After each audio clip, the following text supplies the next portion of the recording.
So I think we're all going to starve to death in the near future Oh boy, because of brilliant decisions that the government is making. I'm trying to keep positive. We're not. My missus she's a bit of a hoarder, is my missus. So That's good. Yeah. It looks She's like a bit of a prepper, I think the term is, isn't it? A bit of a prepper. Where do you She live? says she's not. She says she's not a prepper, but I think she's a bit of a prepper because we've got like tons of kind of stuff that you find on programs like The Walking Dead.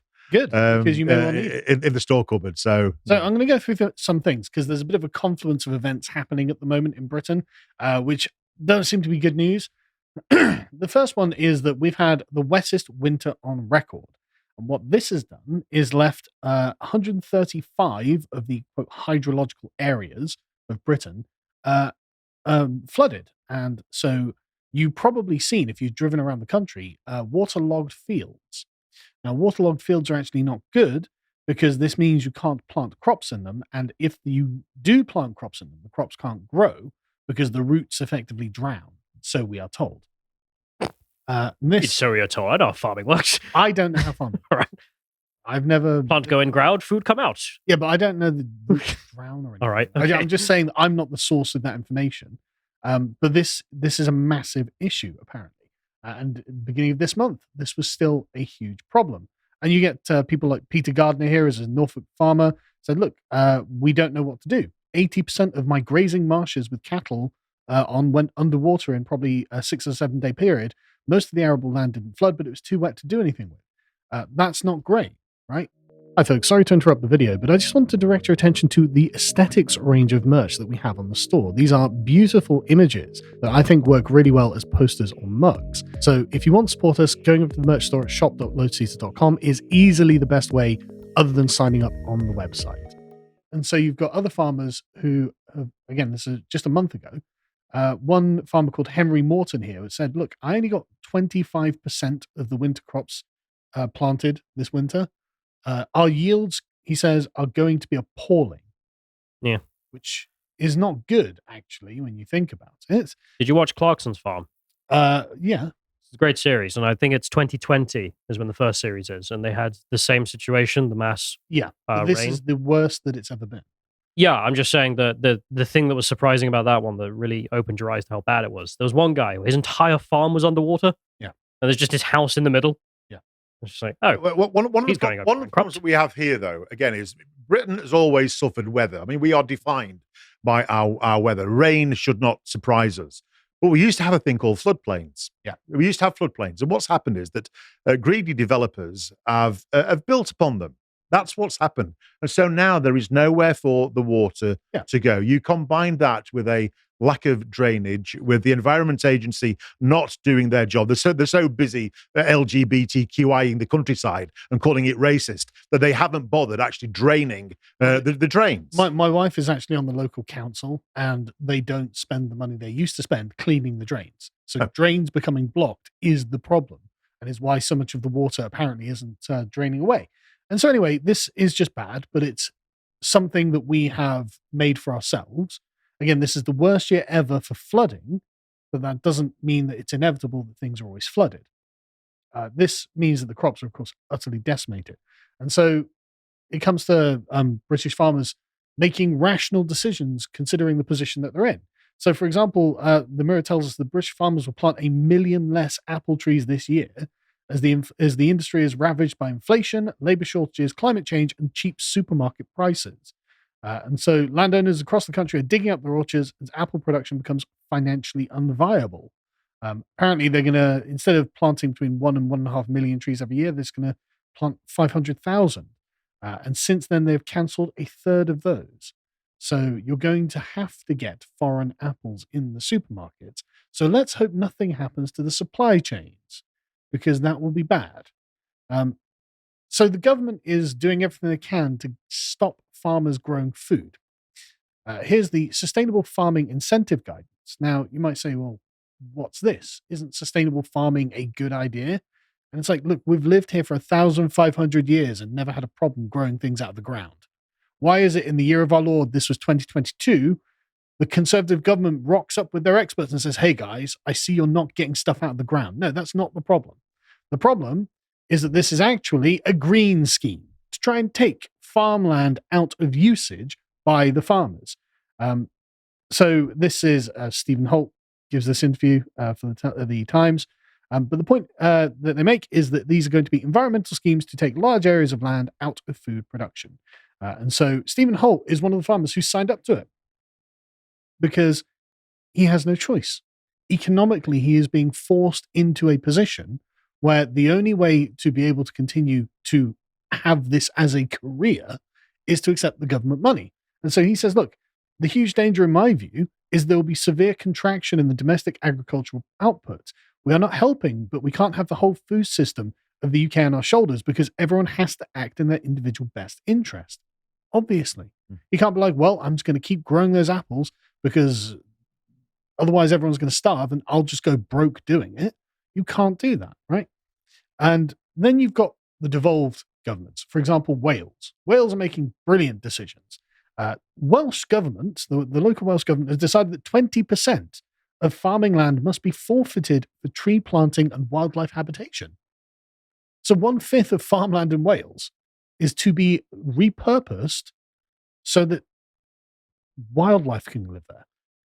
I used to be a avid listener of the Archers until they started coming out with all this absolute drivel about rewilding and all that sort of stuff. I mean, I stopped listening when the gay couple in the Archers.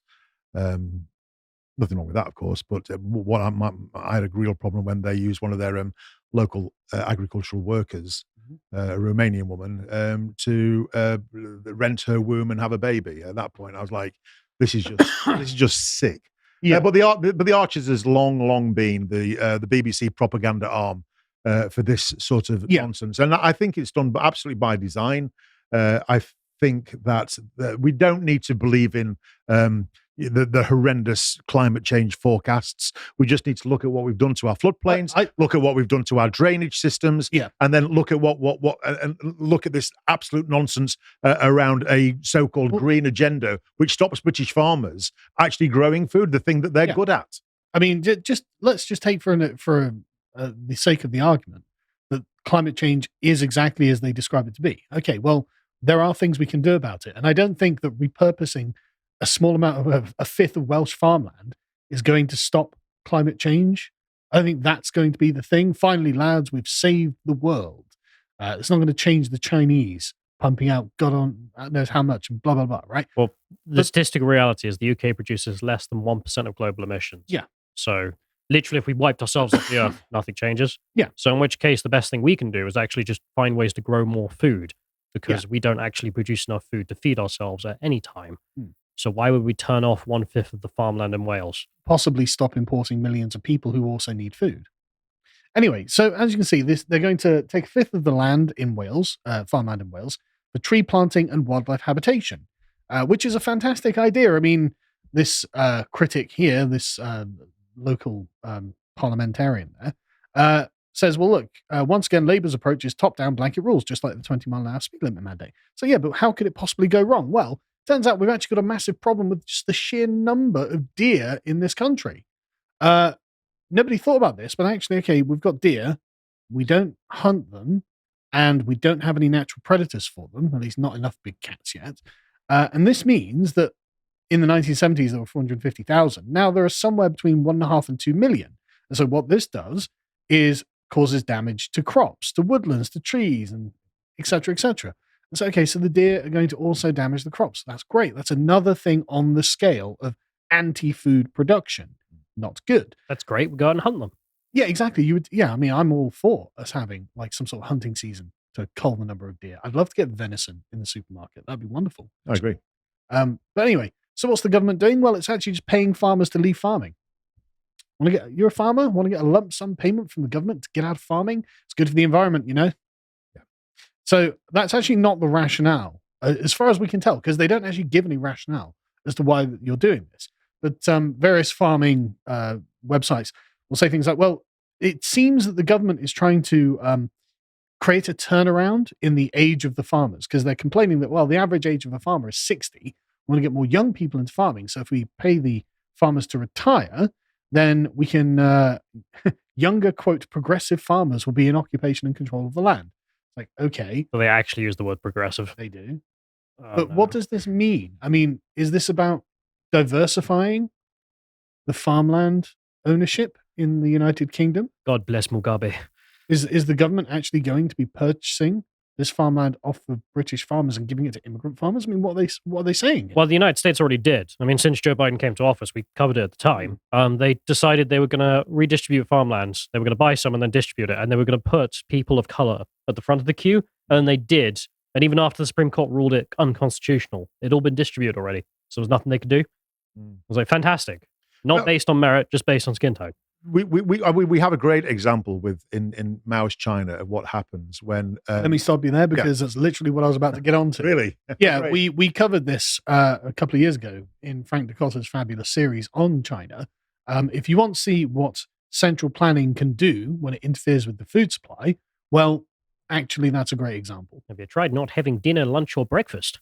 Yeah, this is unironically just a new version of the central planners who think they know better than the people who have been doing it for literally centuries. But let's not stop there. So it turns out that last year, Britain's fruit and veg growers were like, look, we think we're just going to go out of business because, of course, cheap food imports are supplanting them. So we always hear about free trade.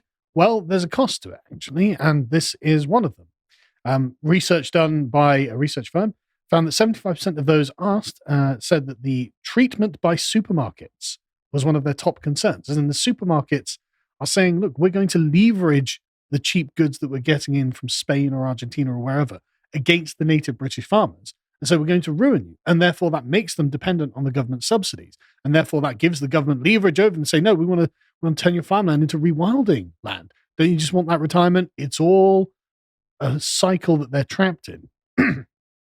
And so, I mean, during the pandemic, supermarkets were, of course, accused of just openly profiteering. So, I mean, their practices, imbalanced, short-term, and wasteful. Farmers are denied commitment or security, with whole crops rejected at the last minute in favor of cheaper options elsewhere, or just because supermarkets change their mind. Goods end up rotting in the field. Farmers are left without payment for their crops and without stable, reliable income, and they are struggling to survive. Again, the buyout clause looks all the more tempting if you're a farmer in Britain these days. Just think, well, I'll just stuff it. I'll just take a few hundred grand or however many million or whatever from the government.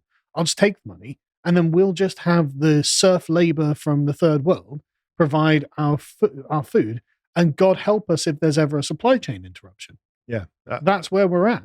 I agree. I would say, going back to Mao's interference, they thought it'd be a great idea to kill all the sparrows. Yes. So they killed all the sparrows, and of course that bred a plague of locusts. Yes, because there were no sparrows to eat the locusts, and the locusts then went and ate all the crops. So we ended up with a terrible, terrible, great famine. And this is what happens when we have short-sighted, short-term politicians interfering in industries which have existed quite well on their own for millennia. And then they think they know better, and they interfere because they're working on a 5 or 10 or a 15-year plan, which in a historical context is nothing. And what they do during that period is create absolute, utter havoc. Last night, I was at an event with Major General Sir Tim Cross at the Law Society, and he was saying how he's been to Nebuchadnezzar's Babylon. He's been to Rome, and how all of these great empires, they thought that they would last forever. And we're in a position now where, as Western Democrats, we think that we are unassailable. We think that we will last forever, and we won't. And we will unpick and undo it ourselves by these idiots, morons, meddling morons who have not learnt from history. And they meddle and they interfere and they impose their ideology over practical reality at all of our perils. I mean, go sign up and support us, because of course we've been demonetized, and watch our series on Frank Dakota, so you can see in detail exactly what they did, because it's basically the same thing. It is remote planning by bureaucrats who have no experience of the subject over which they're legislating. Right. And that's where we're arrived at now. For some reason, that's gone off there for some reason, so I can't change it. Anyway, moving on. So there have been protests about this. Did you hear about these protests? Lots of farmers' protests in Britain. Have you heard about them?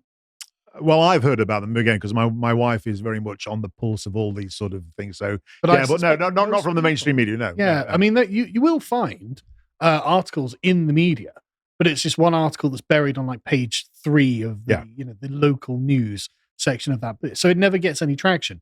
But there was a protest this month from the farmers in Cornwall who oppose green policy overreach and up in arms over the threat to their livelihoods. There was, of course, in Wales, outside the Welsh Parliament, again, over the climate policies, because everyone can see it is the bureaucrats, the Maoist bureaucrats, who are like, no, we have an ideology. We have a goal. We have a utopia that we're trying to build. And you're just one of the things that we're going to sacrifice to do it. And there was a protest in Canterbury over food imports. Again, just part of the problem, that they're all protesting at different parts of the problem. One is the green policies. One is the import of cheap foreign food that's undercutting British workers. And there was a protest yesterday was this the one? Probably. No, I haven't got it up. Right. There was a protest yesterday in Westminster, again, about the way that the agricultural sector in this country works, low-cost imports, lack of support for farmers, and the fact the industry seems to just be basically under attack. And so you've got the sort of non-profit company Red Tractor, that is a food assurance scheme. They had green standards, and there was a huge backlash from the farmers, so they dropped them. So it's not if there's one thing you can take away, the farmers think this is a bad idea. Now, if we're talking to the people who actually grow the food, and like what would help you grow food better, implementing the green agenda is not that. But this is one of the few places they have any actual influence over, because of course Red Tractor seek to work with the farmers of Britain, so they can actually put pressure on them. But they can't do that to the government. That's why they're going out and doing protests.